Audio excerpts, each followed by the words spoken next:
In a quiet village, where the sun set like a red eye closing for the night, there lived a boy named Andy.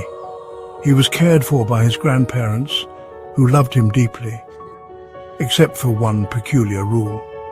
He could only roam the village until 5 p.m. As the clock struck 5, an unnatural hush fell over the streets, like the village held its breath, and the only sound that pierced the silence was a mournful howl echoing from the edge of the forest. "Grandma, why does the wolf howl so bitterly?" Andy asked one afternoon, curiosity lighting up his young face.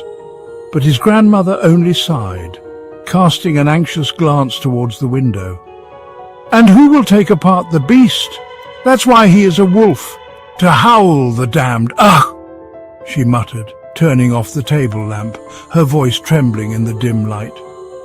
One fateful night, as shadows wrapped the village in their cold embrace, Andy awoke to the sound of measured footsteps outside his window.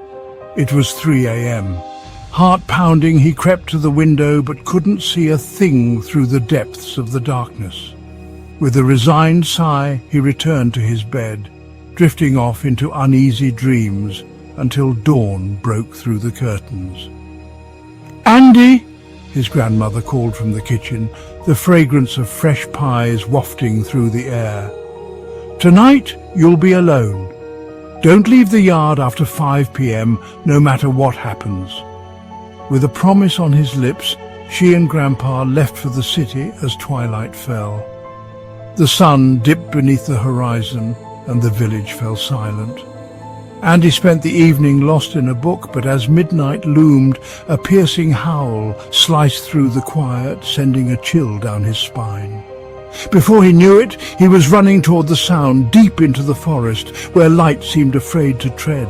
What confronted him there was not a wolf, but a man of towering height, with eyes that glimmered like shards of ice. "Andy!" the creature growled, its voice a low rumble. The boy could barely nod. "I need your help," it continued, its words wrapping around him like a dark fog.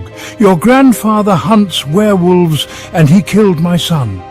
In exchange, I must kill you, but if you fulfill one condition, I'll spare your life.